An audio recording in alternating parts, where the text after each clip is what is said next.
امروز میخوام باهاتون راجع به یه موضوع خیلی خفن حرف بزنم، چیزی که هممون بالاخره یه روز بهش نیاز پیدا میکنیم. اینکه چطوری با موبایل مثل یک حرفه‌ای فیلم بگیریم. اصلا مهم نیست گوشیتون چیه، با چند تا نکته ساده میتونید کیفیت ویدیوهاتون رو چند برابر کنید.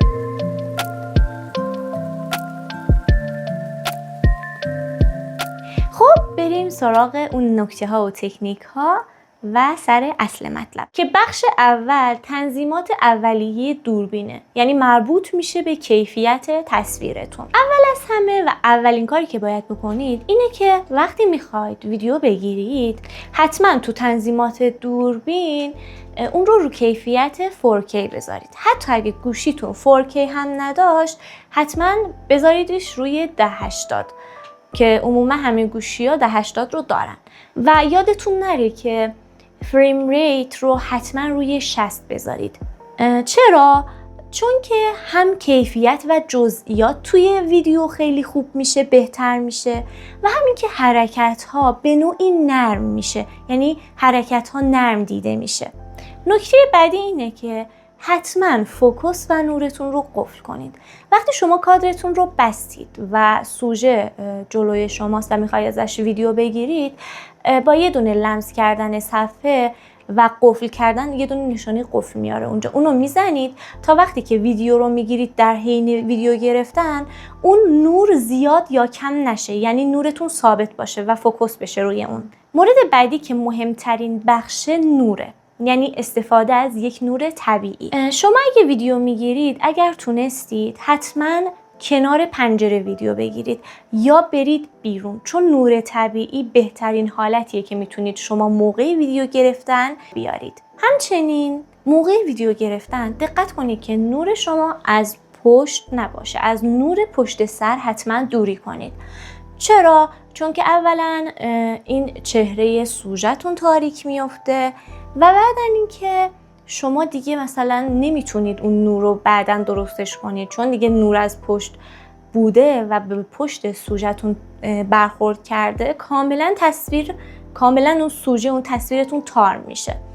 پس سعی کنید که نور حتما از روبرو و مستقیم باشه یا کمی زاویه دارتر.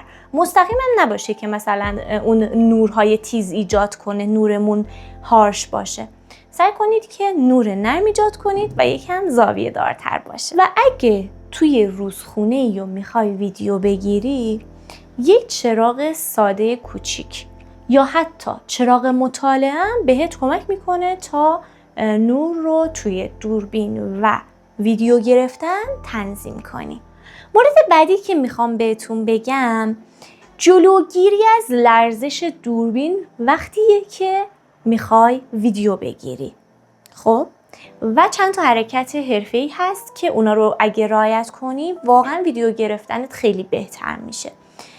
ببین وقتی داری ویدیو میگیری و داری حرکت میکنی، اول اینکه گوشی رو با دو دستت بگیر. خب دومین مورد اینه که اگه داری قدم برمیداری حتما قدمهات آروم باشه تا ویدیوت کمتر بلرزه. و اگه گیم بال یا سپایه دارید که دیگه عالی میشه، اصلا یک ویدیویی دارید که بدون لرزشه. و اون چند تا حرکت حرفه‌ای یا چند تا حرکتی که ویدیوهاتون رو آروم و سینمایی میکنه رو بهتون بخوام بگم. اول اینکه وقتی میخواید ویدیو بگیرید گوشیتون رو به سمت چپ یا راست چرخش بدید، یعنی بچرخونید. دومین حرکت بالا و پایین بردن دوربینه که اینو هم باید آروم انجام بدید تا نرمتر ویدیوت گرفته بشه، نه اینکه حرکت سریع داشته باشه و خراب بشه. و حرکت حرفه‌ای دیگه اینه که تو آروم آروم و یواش یواش به سوژت نزدیک بشی و همچنین آروم آروم و یواش یواش از سوژت دور بشی، یعنی دور شدن و نزدیک شدن آروم به سوژه. و یه حرکت خفنی دیگه که میتونید انجام بدید موقع ویدیو گرفتن اینه که آروم پشت سر سوژه راه برید، یعنی اون سوژه رو دنبال کنید یا روبروش حرکت کنید یا وقتی داره میره پشتش برید، دنبالش برید. همه این حرکت‌های حرفه‌ای که بهتون گفتم رو توی ویدیو گرفتن پیاده کنید، ولی دقت کنید که حرکتاتون آروم و کنترل شده باشه. مورد بعدی که توی عکس گرفتن هم اینو بهتون گفتم رعایت کنید، قاب بندی و کادر بندی حرفه‌ایه، اما در عین حال خیلی ساده است. من خودم همیشه از قانون 1/3 استفاده میکنم که قانون 1/3 یکی از قانونهای کادر بندیه. وقتی میای ویدیو بگیری، دوربین تو که میگیری دستت، متوجه میشی که کجا کجه، کجا بد دیده میشه.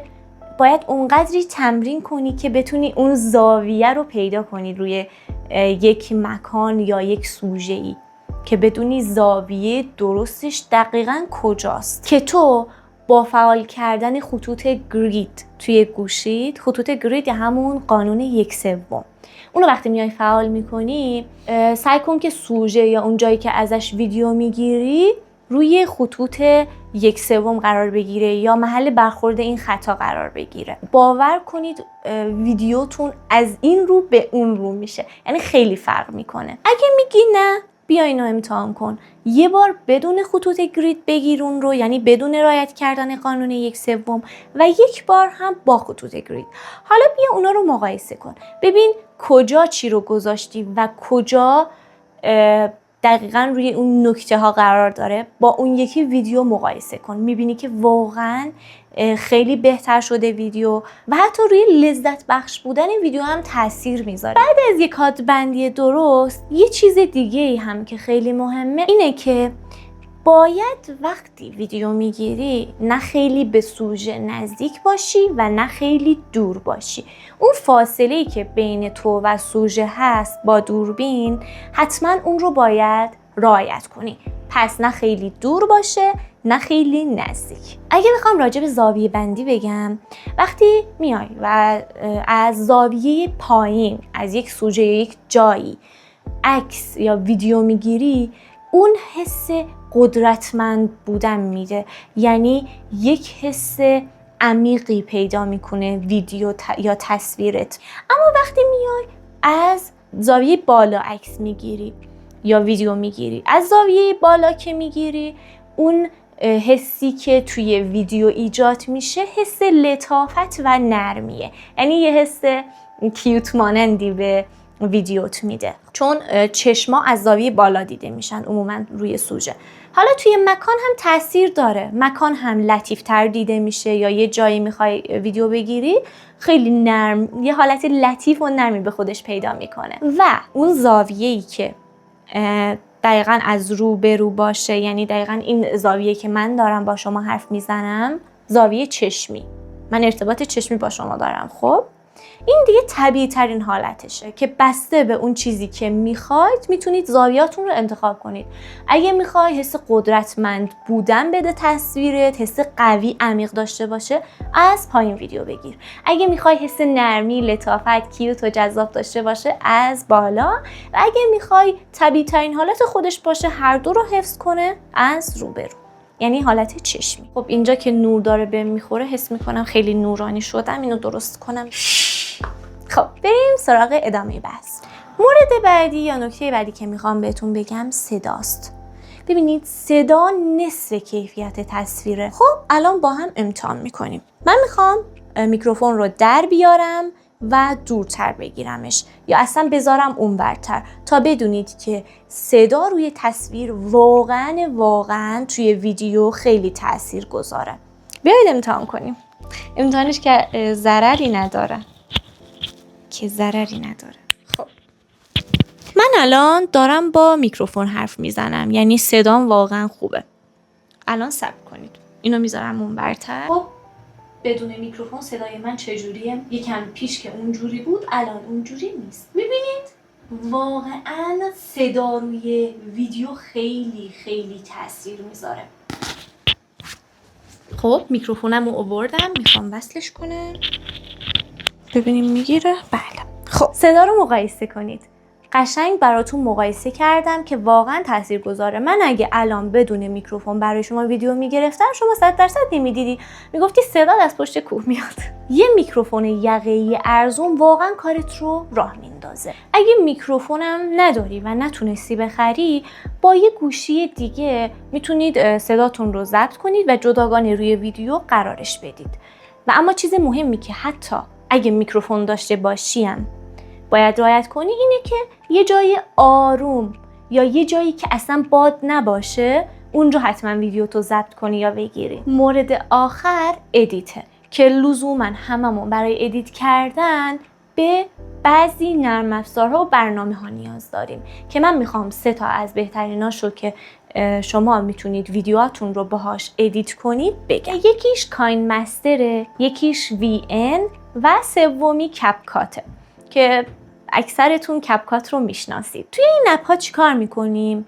اول اینکه نور و رنگ رو قشنگ تنظیم میکنیم. نه اونقدر رنگ رو زیاد میکنیم که ویدیومون مصنوعی بشه، نه اونقدر کم میکنیم که حالت بیروح بگیره. یعنی کم روح بدید به تصویر. و یه کار دیگه هم که حتما باید بکنید اینه که اون لرزش احتمالی، یعنی اگه تصویر یا ویدیوتون لرزش داشت یه گزینه استابلایزر داره، یعنی همون لرزشگیره. با اون لرزشگیر لرزش ویدیوتون رو کمترش میکنید. بعدش میتونید یک موزیک ملایم روی ویدیوتون بذارید و اضافه های اون ویدیوتون رو حذف کنید. یعنی اون جاهایی که زیاد یا نفس گیری میکنید. یعنی همین کارهای کوچیک واقعا خیلی تاثیر داره روی ویدیوتون. اگه همین چند تا نکته که بهتون گفتم رو رعایت کنید و انجامش بدید، باور کنید ویدیوتون به قدری کیفیتش میاد بالا که حتی خودتون هم باورتون نمیشه که اینو با موبایل ضبط کردید، با گوشی ضبط کردید. مرسی که تا آخر این ویدیو با من بودید. خوشحال میشم که این ویدیو رو لایک کنید، منو حمایت کنید، سابسکرایب کنید و منتظر ویدیوهای بعدیم باشید. بدرود.